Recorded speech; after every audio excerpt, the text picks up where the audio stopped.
Good evening, folks. Thank you for being here this evening for the third in our Approaching the Past in New Brunswick series. The series is organized by the Gregg Center for the Study of War and Society at the University of New Brunswick. The mandate of the Gregg Center is to increase understanding of the cause, course, and consequence of armed conflict.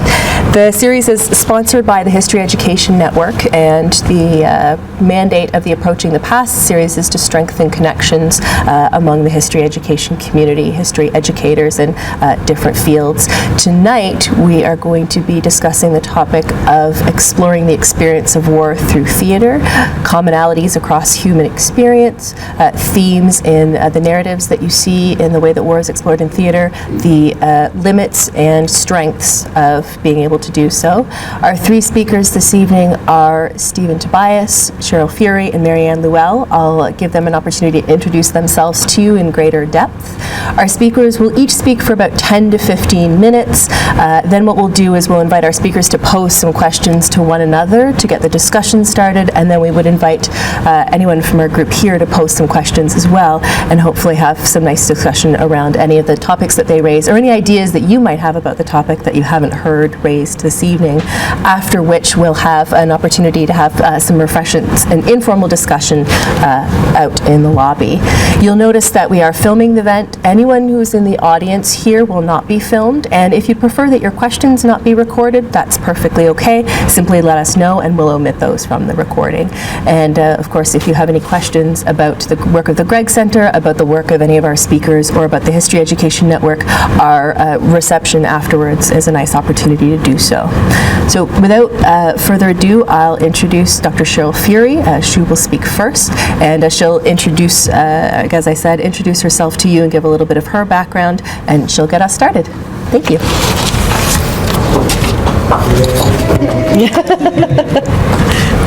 You didn't have that. Okay, so. You can just clip it kind of far down like I did, and then it. Awesome. How's that? It's okay. Well, hello. Thanks for coming out tonight, small but mighty. I'm good with that.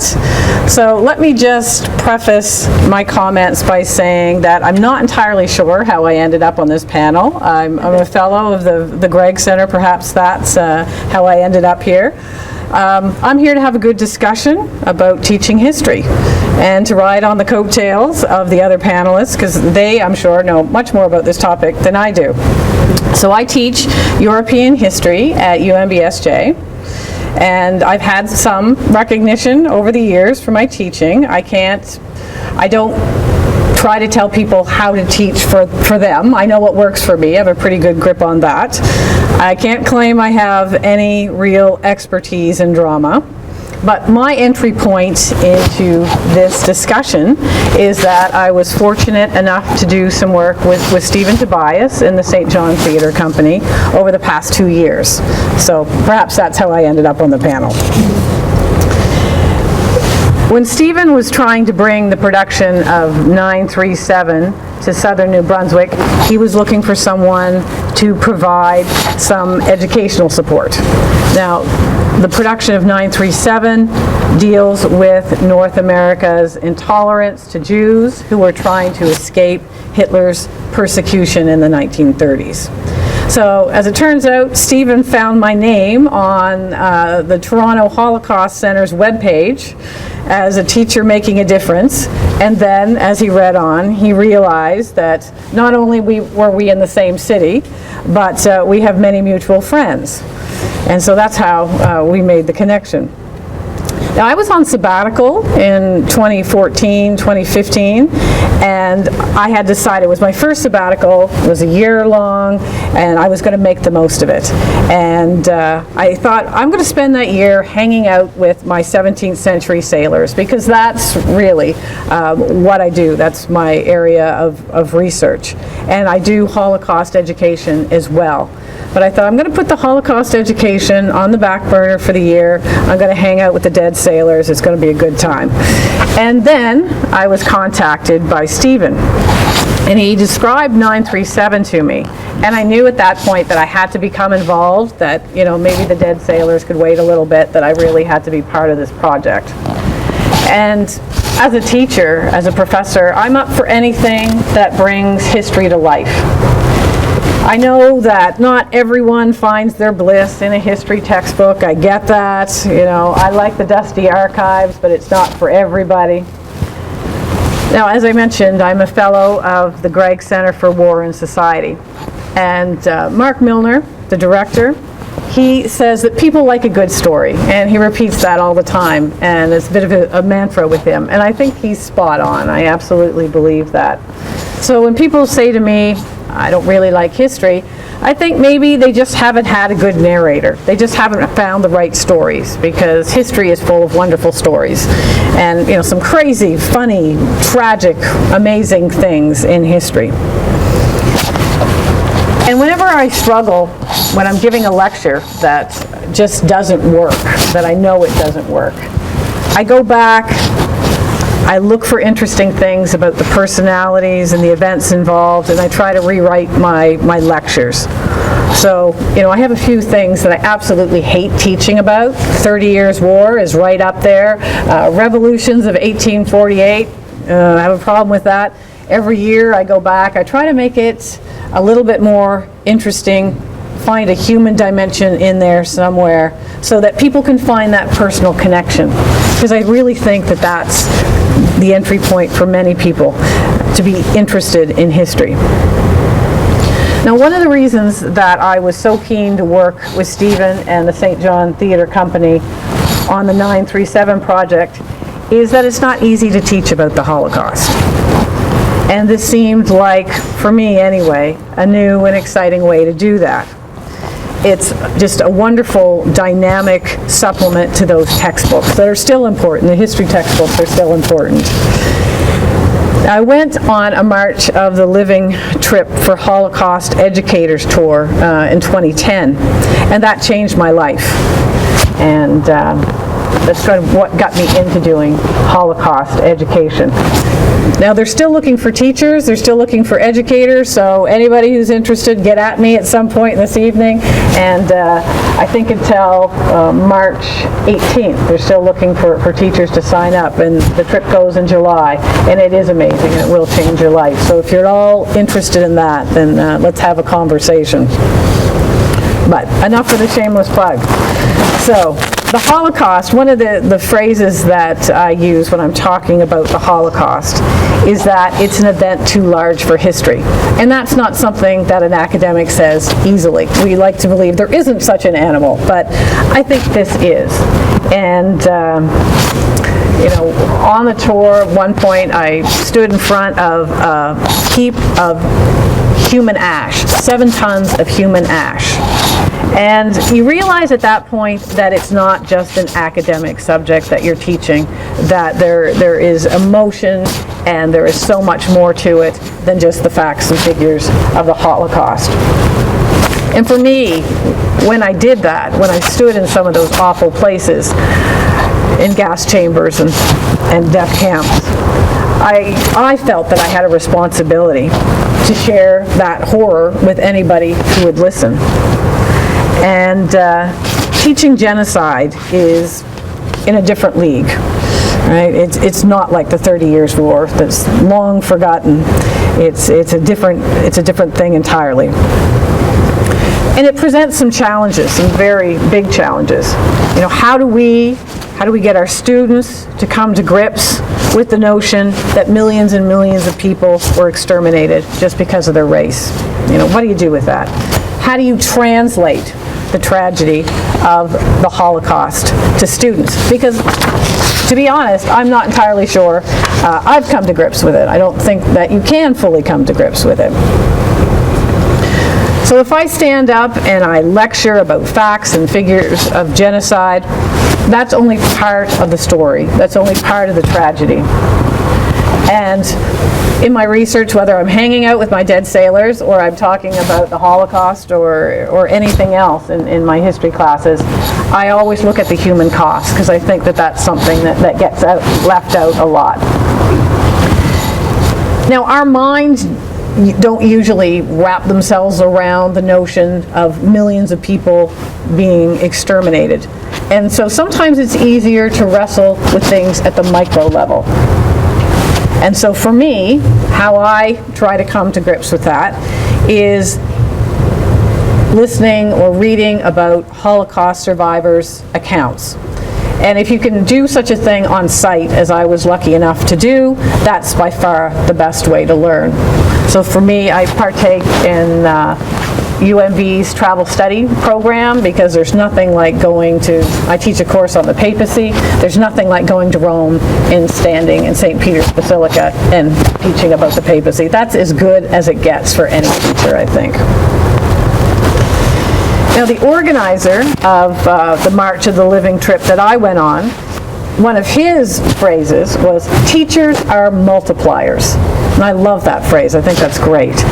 And so they take what they've learned, and then they share it so many times in so many different ways that the Holocaust Center in Toronto, they like to invest in these tours for teachers, because they know that they're going to take those stories and they're going to take those accounts and they're going to tell them over and over and over again to their students. And I was lucky enough to travel with a survivor by the name of Vera Schiff, and we've become quite good friends, and we've worked on a number of projects together, and it changed my life. It really did. And I can tell you about the facts and figures of the Holocaust, but when I do that with my students, I also tell them about Vera's observations and her experiences, because it is that micro level. It does bring it down to a personal level. And I always go to the synagogue every April when they have a survivor come and talk, and I just absorb those stories. And I drag my kids. It doesn't matter what's going on. They're absolutely going to be there, because the time for hearing those stories is coming to an end. Like for instance, my friend Vera, she was a teenager when she was interred in a camp in World War II. So from age 16 to 19, she was in the camps. And Vera's going to be 90 this May. And you know, she's a machine, I'm convinced. I mean, she's like the Energizer bunny. But at some point, she's not going to be around to tell her story. And I mean, I guess that's where I come in, is that I will continue to tell her story to anybody who will listen. And so we have to find another way to tell these stories, because the days of being able to listen to first-hand accounts of survivors is coming to an end. So maybe theater is the way forward. Maybe that's a good way to capture those intense feelings. Now, when Stephen described 937, I couldn't imagine it. There's no dialogue, none. I mean, there's music and there's action and there's all kinds of things like that, but there's no dialogue. And it's basically acted out, if you can say that, by suits of clothing. It was a small Jewish family on the St. Louis who were turned away from the US and Canada. And so I worked with other teachers to try to provide some materials to support that production that was seen mostly by high school students in southern New Brunswick. Now my oldest child, he saw it in his high school. He was blown away by it. And I knew that my second son wasn't going to get the opportunity to see it because he wasn't in high school. And so I took him to the BMO studio, and I'll be honest, he really didn't want to go. I think he missed basketball practice, and he would tell you that basketball is life. And I made him dress up, and so he was salty for both of those reasons, and he wasn't a very good date at all. And so we just sat there with a lip on for, at least part of the production. And on the way home, he thanked me, which is a pretty rare thing to get a thank you. I was wrong from a teenager. But he was absolutely mesmerized by 937.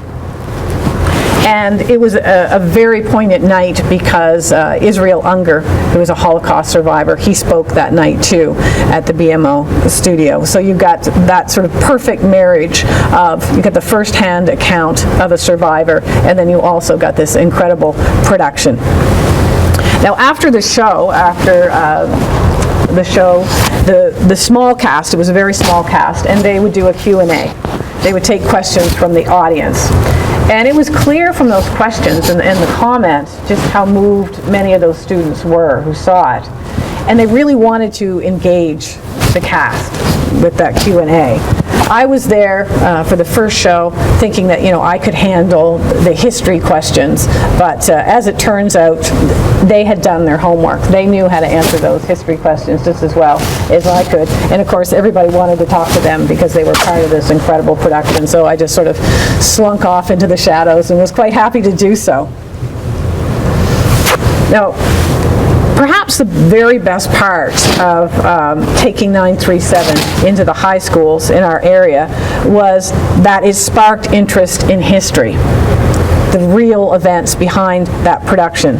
So the historian in me said, aha, I have your attention. For a brief moment, I have your attention, so let's do something with it. Let's capitalize on that interest.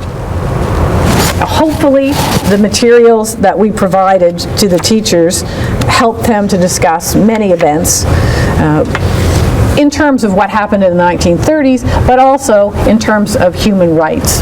I had one of my colleagues threw in, she works in human rights, and she threw in all kinds of links and materials for that as well. So you could look at 937 in a larger sense as well. 937 could have been a springboard for talking about Canada's restrictive immigration policies in the pre-war years. I included some material on that because I think it was very important. We Canadians, we think of ourselves as very tolerant, but that's clear that wasn't always the case. Perhaps it's not even the case now, but it wasn't very good in the 1930s, this few is too many policy towards Jewish immigrants. And the fact that, and we were talking about this a few minutes ago, that there was an internment camp outside of Minto, New Brunswick, and Ripples, New Brunswick, where there were Jews, there were European Jews there for the first few years of the war. And we don't like to think about that, but there is that local connection, and one that we need to talk about. We perhaps shouldn't be proud of it, but we certainly need to talk about it. And so intolerance, this is something that's very part of the present world. Students get that, and you can have all kinds of wonderful discussions on that basis. Now, the feedback that I heard from the students was overwhelmingly positive about 937. The Q&A, there was all kinds of questions that they were asking the cast. And one student asked what the Nazi swastika was, which sort of blew me away that the student didn't know, but I was so happy that the student asked the question, felt comfortable enough asking the question, and nobody, shot the student down. They told her very politely what it was and sort of something of the history of it.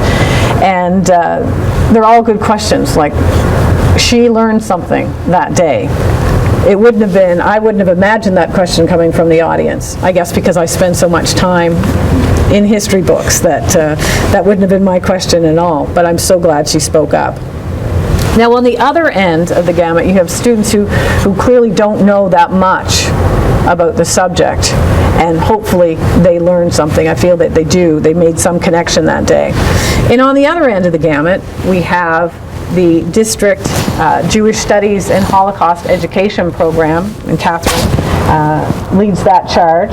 And I asked her if the students had made any comments, because of course they had the background, probably better than anybody else, and then they saw 937. And I'll just read you a little excerpt, if you'll bear with me, of one of the students from that program, what I think it was, I'm not sure the gender, I think it was a he. Anyway, what he had to say. He said, after viewing the production of 937, I was surprised by the strong emotions it had evoked. He talked about the breaking of glass representing Kristallnacht. He said it was one of the most reflective moments for me. It represented the fear and persecution the Jews felt in Europe. Another aspect of the play that was particularly unique was how the characters were only suits of clothing. Somehow the actors were able to make these garments come alive and take on a personality. But having no identity made the characters represent all the people on board the St. Louis, not just an individual family, but all families. When the play ended with the abrupt closing of the trunk and immediate silence, the atmosphere was moving. It made you realize the finality of Canada's decision to not allow the refugee Jews into Canada and ultimately send them back to Europe to die. This is a story that Canada is not proud of, but it must be remembered. The way it was presented was unique and left a lasting mark on the audience. And so you have two different students here, one who's been studying about the Holocaust, has, incredible contextual knowledge of this, another student who doesn't know that much about the Nazis, about the Holocaust, and yet it gripped them both, and they both learned, which is, as a teacher and as an observer to what was going on with this production, that's all you could ever ask for right there. So with 937, I became a believer in using drama to help tell students about events of the past. And we have students who will take a Holocaust course and get a lot out of it. And we also have students who would never take a course like that. They would never read a memoir. And so reaching them, certainly they were reached with this production. Now, I also went to War Bride. I won't really talk too much about War Bride, but that was another powerful production of the Saint John Theatre Company. And it was a great composite of experiences of New Brunswick War Brides. So again, it's that local connection that I think people really enjoy. And I was teaching a course on Britain in the World Wars at the same time last semester when War Bride was put on. And one of my students mentioned that her grandmother was a war bride. And I said, okay, you have to go and you have to bring your grandmother to this production. And she did. She brought her mom, she brought her sister, she brought her gran, who was turning 90 that year. And there was another war bride in the audience. And they bonded. They bonded with the cast. They bonded with each other. I think there's some pictures. I think Stephen has some pictures. I took some pictures with my phone, and it was incredibly emotional. You could feel that connection. So my involvement in these two productions, more so 937, was one of the highlights of my sabbatical. So I did get a little bit of time to spend with my dead sailors. I did get some things done, but I just want to thank Stephen and for bringing me in on this project, because I really have become a believer in how theater can fire people's historical imaginations. And I hope, again, we were talking a little bit about this before I began, is I really hope there's more of this, because I think it is such a powerful vehicle for teaching about the past. And I think there's a real appetite for war stories, because I think because that human experience is so intense under those circumstances, and so I'm sure Stephen will maybe talk a little bit more about that when he gets up here, about maybe if you're not, my question to you was going to be, are you going to have more productions like this? But I'll let you field that later, because again, I'll be there. Anything that I can do, let me offer my services. I will drag my salty teenagers there so they can appreciate it, and certainly get my students there as well if there's any more like that in the offing. So that's all I have to say. So thank you for listening.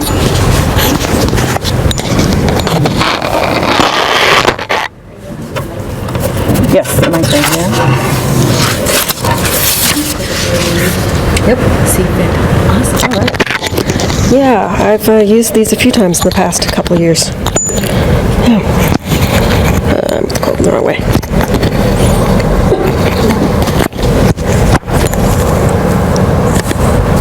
Okay. Hi, I'm Marianne Llewell, and I'm a teacher at Saint John High School. I teach high school. I teach grade 9. I teach grade 10. social studies, both. Grade 9 is Canadian identity. Grade 10 is, I call it the greatest hits of the Western world. It's more of an ancient and medieval history. I teach a course that we have at Saint John High School called Cultural Foundations, which is half English, half history, and it looks at the medieval and early modern periods that kind of goes from the fall of Rome up through the Renaissance. And I also teach a course that I started myself called Conflict Studies, which is all post-World War II. And History 11, which is my absolute favorite out of all of them, which is modern history, modern European history. So, that's my day job. I love it with the fiery passion of 1,000 suns. And the reason I love it is because it's telling stories. I get to be there every day and tell stories. That's what history is. That's what theater is. One of my other passions is theater, and I've been involved with the Saint John Theatre Company as a volunteer off and on since, 2005? I think about 10 years, yeah. Oh, I feel old. And Stephen's like, you feel old. I've stage managed for Annie, the producers, Tuesdays with Maury. I've ASM'd for others. And when I thought back on it, I took a look at the through line on the theater that I like to participate in. The producers. Sure, it's a comedy. It's about two guys that are putting on a show because they want it to fail because it's a scam, and okay, it's hilarious. It is one of the funniest shows I've ever seen. It also stops right in the middle and puts on a giant show about Nazi Germany. History. I worked on Frost Nixon. History. I worked on Annie. Little Orphan Annie. Isn't she cute? Tomorrow, tomorrow. Okay, that's a musical that's really angry about what's happening during the Depression and about the optimism that comes out of trying to hope for something better than what they currently have. It's history. I worked tangentially on The War Bride. I helped to prepare some of the educational materials for that. I put those together. I was able to be in Saint John High when we had our visit of 937, which was absolutely one of the most powerful theater experiences I've ever seen. What draws me to theater is the same thing that draws me to history. It's telling stories. It's being able to look at the through line of emotional experience. My third life is my PhD life, my academic life, and I'm doing work with Mark Milner at UNB in the Gregg Center in Fredericton, and I will be looking at a history of the Acadians in World War I. I like to look at what war does in a community. What's the effect? What's the impact? What are the stories of the people that fight and those that are left behind? Wilfred Owen, the war poet, said, my subject is war, and the pity is war. The poetry is in the pity. I study the poetry, and that's what theater is. That's what we can access in theater that goes beyond history. It's the universality of it, of emotional experience. And that's why history and theater go together, to me. It should be like peanut butter and jam. Like going to the theater and having your eyes opened about the story of war brides who came to New Brunswick, whose stories really had been forgotten for a good 70 years. Unless you were directly related to somebody that came over from England, that's a story that we didn't really talk about. But yet, it's a shared experience for so many New Brunswickers. When we look at a play like Anne Frank, The Diary of Anne Frank, it goes beyond one girl's experience in an attic. It's the emotions of fear. It's the emotions of growing up and wanting to explore and yet not being able to. And trying to live under the rule of Nazi Germany that is so restrictive, and to be able to understand that. You can, because you're looking through her eyes, even though obviously we're never going to, I hope, we will never understand it firsthand. We empathize. We feel the poetry. That's what I think history, when we teach it, can do. And that's what I try to do in my classroom, is to allow you, as a student, to draw on your empathy for the historical stories and for the historical times and for the historical people, because it comes down to them.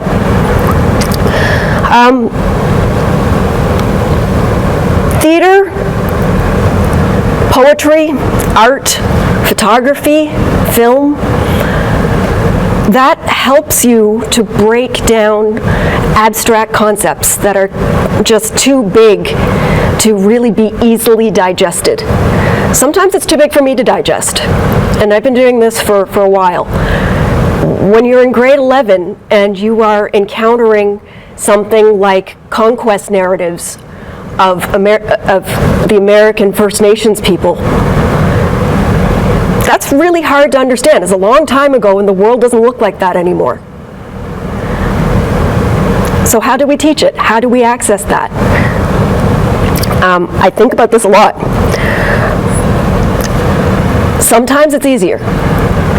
Sometimes presenting the worlds that are a world away, you can do it by relating it to something that's happening now.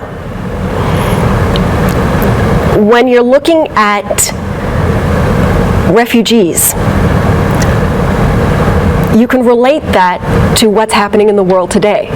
And it might be a different experience, but that's something that students know. It's a concept that they understand and that they can then draw on to be able to learn something more, something deeper. I was teaching today about the court of Louis XIV at Versailles. Completely different than Saint John, New Brunswick. It's a little bit, just a bit. I mean, I try to dress up and look good, but you know, I don't have the hair. I mean, my hair's big, but it's not like Louis XIV big. And it's really hard to be able to describe the opulence of this world. So I reached to a reference that the students would understand. Mean Girls. And suddenly, oh, so the king is like Regina George, and he's not letting anybody, okay, no, I get it, oh, he's mean. All right, we're good, okay, so you've got an in, now let's go further. And that's, I think, what teaching history is about at the high schools is great. Drama and theater and the stories and the poetry are wonderful ins, and then we can go further. We're not on lectures at the high school. We mix it up. Sometimes we're not able to do an entire class of lecturing for one reason or another. We may wish to have kinesthetic activities, or some visual stuff, or something that's more performative based, depending on what the student's preferred learning style is. But if we go and we look at what theater can offer us, what the skills of theater can offer us, I think that's mutually beneficial, because while my three lives are separate, they often bump into each other. Theater comes into my teaching more than I probably recognize consciously, and certainly my academic life does. When you're dealing with emotional stories like teaching about the Holocaust or teaching about soldier stories like the Lest We Forget Project, when you're making it personal, you are bringing the students' emotional intelligence, you're bringing their emotional awareness into the classroom. And through that empathy, they are able to then take it further. it comes down to, I think, at a certain level, getting the students to understand that they are bearing witness.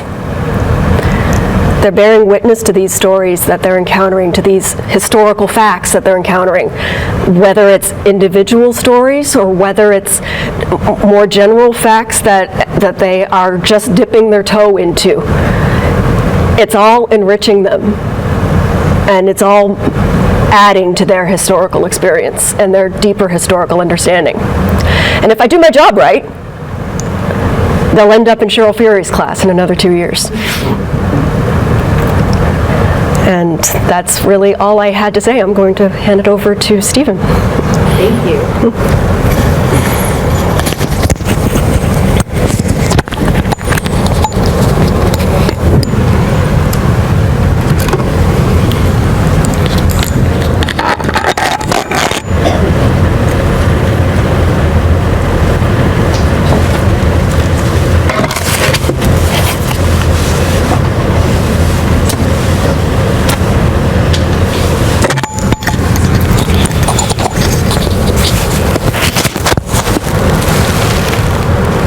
This isn't amplifying me. This is for you, isn't it? Okay, so good. You can turn the mic on if you'd like to be. I think I'm fine. Hi.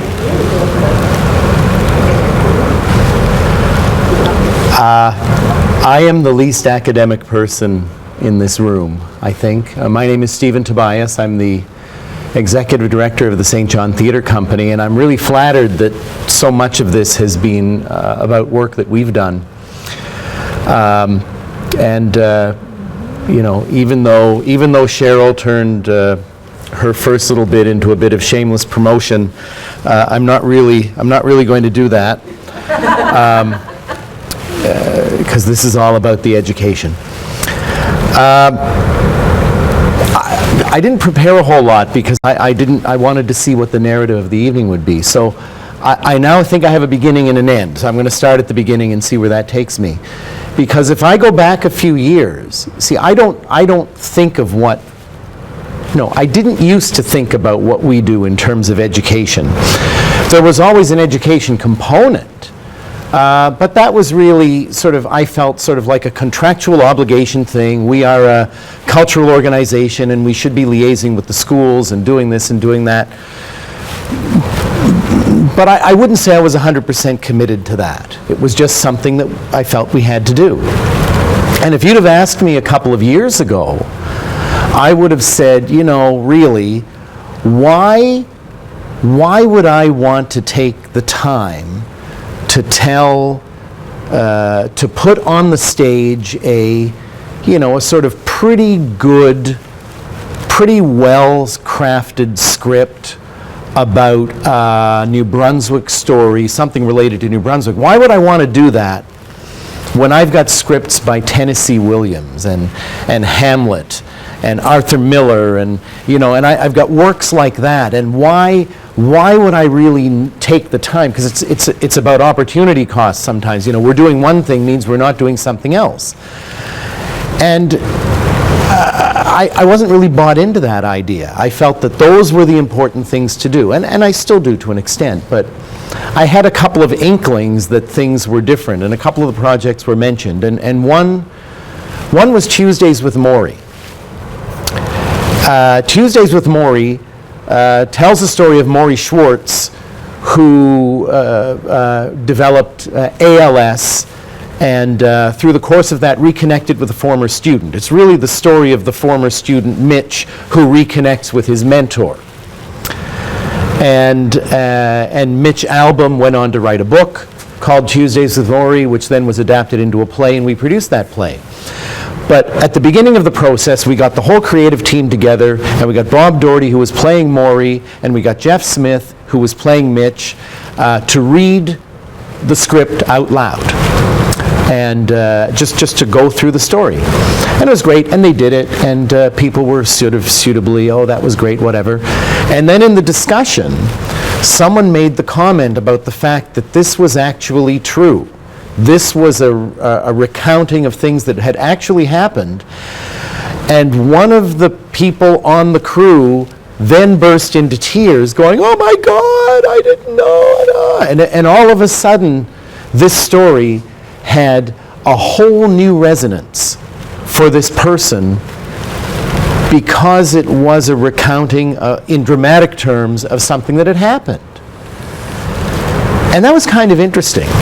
And there were interesting things that came out of that. And I don't know, Mayor, if you remember the woman who came in the audience and she spoke to the cast after the show because she had a sibling who had died of ALS, and she never had a chance to kind of see her sibling, and I forget if it was a sister or brother, because it had been kept a secret from her that her sibling was terminally ill, and she'd never had a chance to deal with that. And she shared with our cast and the audience that seeing the play somehow created a sense of closure for her that she hadn't had in her own life. And I thought, well, that's interesting.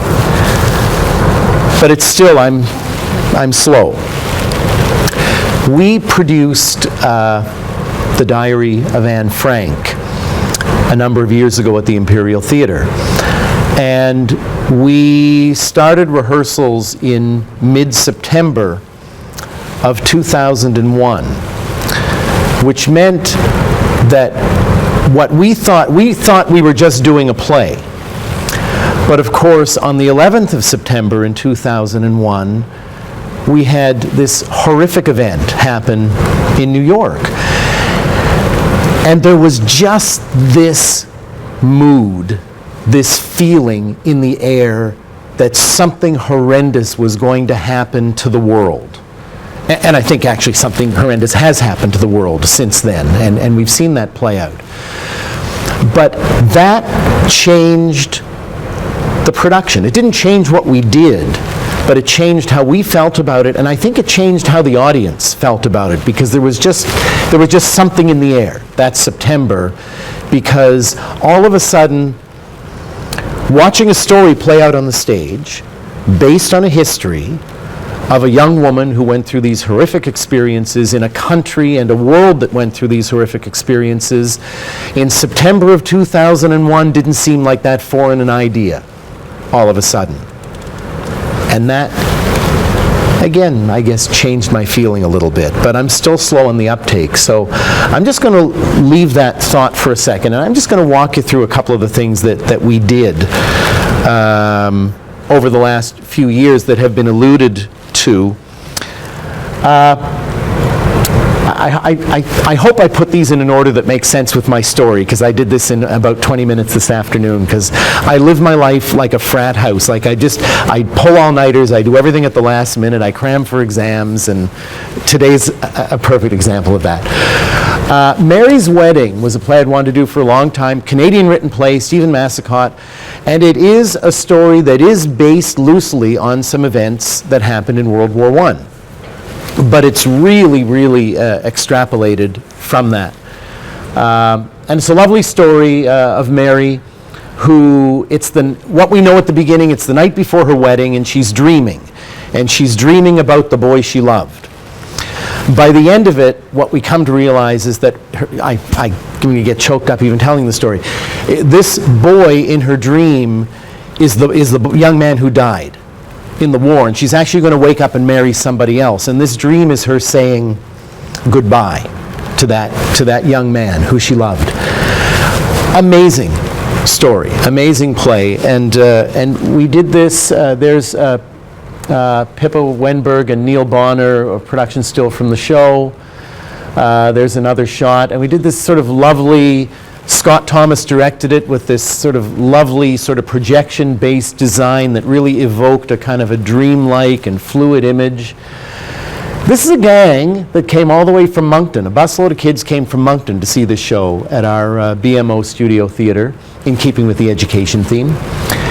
And there is Mayor Llewellyn leading a post-show Q&A session with some students at the BMO Theatre, and that's Scott Thomas on the left, who had directed the play. That was so hard, because that play, the last 10 minutes of that play, I was crying like I was at a Pixar movie. It was just bawling. It was just so emotional, that last 10 10 minutes, and I needed a couple minutes to kind of center myself before I was able to do that. Well, the first time I'd seen it was in a small, intimate theater in Parsboro, Ship's Company Theater in Parsboro. I had no idea. I just went because I knew the director and I wanted to get away for a day, and I didn't know what I was in for. And I went with my wife, Sandra, and she's smarter than I am, and she sees things coming. And we got to the end. I did not see it coming at all, that this boy had died in the war. Now, I'm wishing I had Kleenex. I'm just a mess in the theater. And I'm talking to Sandra after. She says, "Oh, I saw that coming. You know, halfway through the show, I saw that coming." But I don't follow it. But there was a Q&A that we did. Also, this man in the middle, not a great picture because it's my phone camera. The man in the middle there is Stephen Massicott, who wrote the play. He came up from New York to participate in one of our playwriting programs that we offer, and we sort of scheduled that so he could be here on the weekend of the show and participate and see the show. There's a better picture of him. It was really lovely to have him here. The War Bride, yeah, I'm not really doing them probably in the best order, but the War Bride, sort of a further evolution of my thinking, because I was listening to a story on CBC Radio in about 2010, and it was a story about a group of Fredericton war brides who were meeting for the last time. They'd had an annual dinner every year since moving to New Brunswick, and there was this lovely story about this group of women getting together, and it really grabbed me. And for days and days, I kept thinking about it and thinking about what's that like? You know, this last dinner and all of this, and this lifetime of memories, and these relationships stretching back over decades, sort of culminating in this. And so we have a playwriting program that we do every year, and there's a young New Brunswick playwright by the name of Aaron Keating who had participated that year. We had brought in Jeffrey Hatcher to be the mentor that year. Jeffrey Hatcher was the playwright who had adapted Tuesdays with Morrie. We try and link everything together as much as possible. So we brought Jeffrey Hatcher in from Minneapolis and to do that with us. And afterwards, when I was driving him to the airport, he said, "You know, there's this young woman, Erin Keating, who was in the class, and of everyone I worked with, if you find an opportunity, you should reach out to her." So I called her in Fredericton. I said, "Look, I've got this story. I've got this thing. I don't know what the story is, but it's really grabbed me, and maybe there's something you can do with it." And about 6 months later, she came back with a draft of this play called The War Bride. Now, it still took about 2 or 3 more years and several drafts and revisions, and actually we brought Stephen Massicott in specifically for another visit for one weekend just to work with Aaron Keating and myself on the script to really try and wrestle it to the ground and find a story that worked. And so we produced that. We got funding from the Department of Canadian Heritage under the Wartime Commemorations Fund, and actually I was in a hotel room in Moncton with our tour of Every Good Boy Deserves Favor, and I realized that the deadline for the application was that day. So instead of going from Moncton to Fredericton right away, I stayed in the hotel room and I called Cheryl Fury and Mary Llewellyn and emailed, and I begged them. I said, "Can you guys send me letters of reference like right now? I need it like in 20 minutes. And I filled out this form online and crafted some lovely last-minute frat house all-nighter doing my essay stuff, and I had these letters, and they funded us. They agreed to fund the project, so we not only did it here, but we were able to take it to Fredericton, which was really lovely, and I wanted to take it to Fredericton because that's where the story began. So this is in Saint John at the BMO studio, and the 2 women in the center, and I don't have a record of their names. Somebody does, and I think, was this the woman who you had? The one on the left here was my student's grandmother. And she's going to be 90. This would be Right here. her. She's Yeah. going to be 90, and this was about a week before she was going to go back to London, where she was about to get back for years and years. And she figured that this was going to be the last trip there. So there was the emotion of that. Yeah. She was taking her daughter with her, and the daughter came to this along with the granddaughters, and it was just, that is just incredibly moving to me. That was a whole wonderful experience. And the other woman beside her, on her left, our right, was another war bride, but they just both happened to be there. And that was really kind of a special event in many ways for me, watching this play out. Then, however, the next week we went to Fredericton.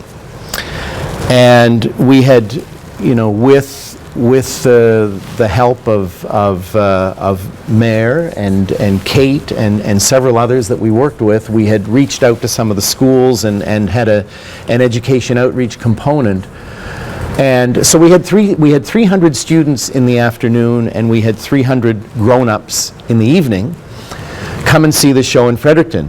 In each of the audiences was a significant contingent of war brides arranged by Melinda Jarrett.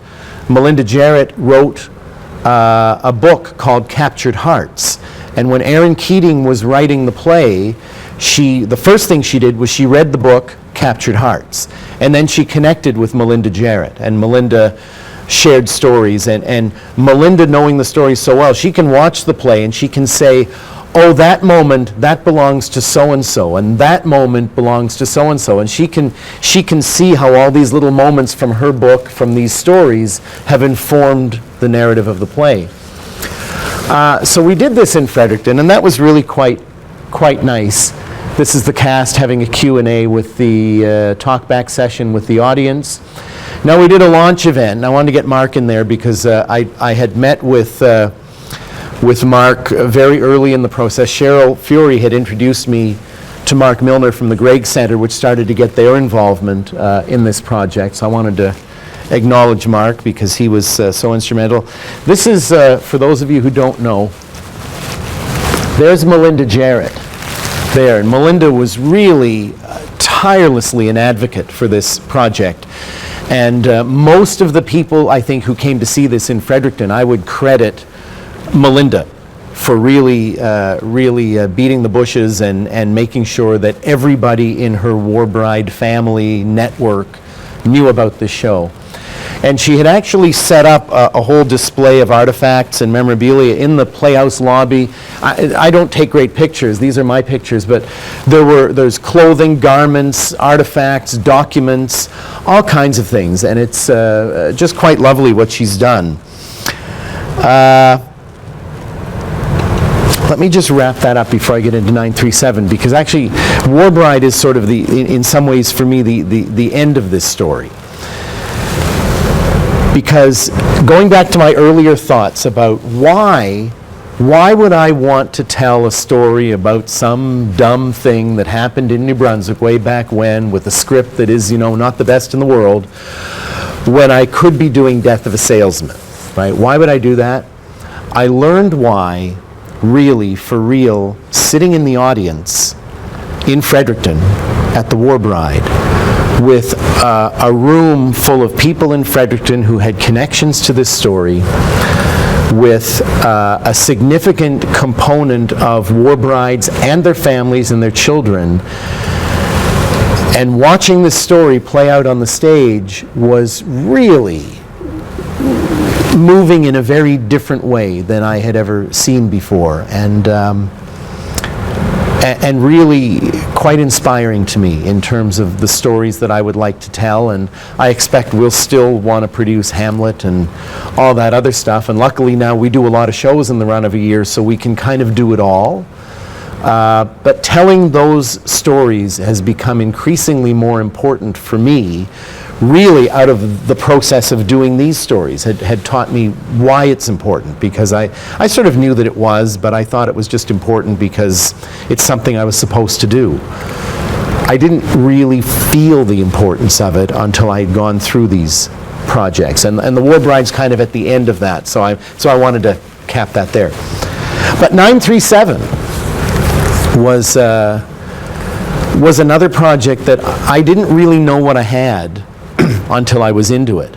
I saw 937 at the Atlantic Fringe Festival in Halifax, And I just knew that this was really cool, theatrically interesting, gripping, and quite moving as a story in and of itself. And that's without really contextualizing it. And I'll be honest, when I saw the play the first time, I didn't even really know that it was a true story. I shouldn't admit that. I didn't really know the story of the SS St. Louis. Right? It was only afterwards when I was doing homework on the play, I'm going, oh my Lord, this is true. This really happened. Oops. So I wanted to bring it to Saint John, and I didn't know how, and we tried 2 or 3 different ways, and then we stumbled upon a model for education outreach where the normal model would be that our company would, we'd write a story, we'd get some actors together, we'd create it, then we'd go to the schools and say, we've got a great story for you. If you would give us a bunch of money, we'll bring it to your school. That's the typical model of how that works. We are not, I don't think as a company we have great skill sets to take a story, to just say, we got to do a story about teen violence and let's just write something. I mean, we don't have those. Some people can do that, some people, we can't. But I had this story. So I already had a story, and I had this company, 2 Planks and a Passion Theater in Nova Scotia with Ken Schwartz. They're brilliant. We could not do a better job of doing this than they did. So we made a deal with them to bring them here for 2 weeks. And then we went to the Community Foundation, the New Brunswick Children's Foundation, to a lot of corporate donors, et cetera, and we took responsibility to raise the money so that we could then give it to the schools for free and simplify the process. So it became a different type of an outreach model that really worked well, and we're quite pleased with the way it went for us. But that was when, as Dr. Fury, I like calling her Dr. Fury. It makes me feel very like X-Men or something. That was when I was on the Holocaust Education Center website, and I'm reading this lovely article about this amazing educator who's doing all this great work, and then I realized that she's from Saint John. And so I went to Facebook, and I went, wow, we have mutual friends and everything. How do I not know her? So I sent her a note, we met, we talked about the project, and that sort of started to get the ball rolling. And I met with Gary Davis from very early on from the museum, who felt that there was a partnership to be had there with the Jewish Historical Museum and this project. And that was where I met Catherine, and she started working on the project. And this team started to build, and we also have an education outreach committee through the theater company that Mayor Llewellyn has been involved in, and that gives us access to a lot of the schools. So it all started to come together for us, and I think that's St. Stephen High, St. John High School. There's Dr. Fury, Simon's High. This was the one that she mentioned where she came planning, and we thought we're going to have all this stuff at the Q&A with the kids, but the actors knew the material and the history so cold, they were perfectly, brilliantly able to handle the talkback sessions. This, one of the highlight theater experiences in my life, to watch this play after having listened to Israel Unger talk about his personal experiences hiding in an attic of a flour mill or whatever it was, something like that he'd hidden in with his family during the war, and just some horrendous things that he had seen and been a part of that informed the whole evening from there for everyone involved. They talked about how the story's told, and you can see there they're manipulating clothing almost like life-size puppets. And what they do is at the beginning of the play, they kind of take these clothes out of this trunk, and they're like historical artifacts that they breathe life into. And as Ken Schwartz, who created the show, said, he was at the Holocaust Museum, I think in New York, and he was looking at piles of shoes and clothing, and he thought, if only that stuff could talk. And it was out of that came the idea for doing this. And that just gives some idea of how they did that. So there's actually, a man and wife and their little boy, and it sort of goes through the whole story from them meeting, falling in love, having a child. The Nazis come to power, they run away, the ship sails all over the Atlantic, they can't get off, and they're forced to go back to Europe. And this was the post-show. This is at the same event at the BMO studio where Israel Unger had spoken in advance. And this is the cast handling. The guy on the far left in the red is Ken Schwartz, who created the play.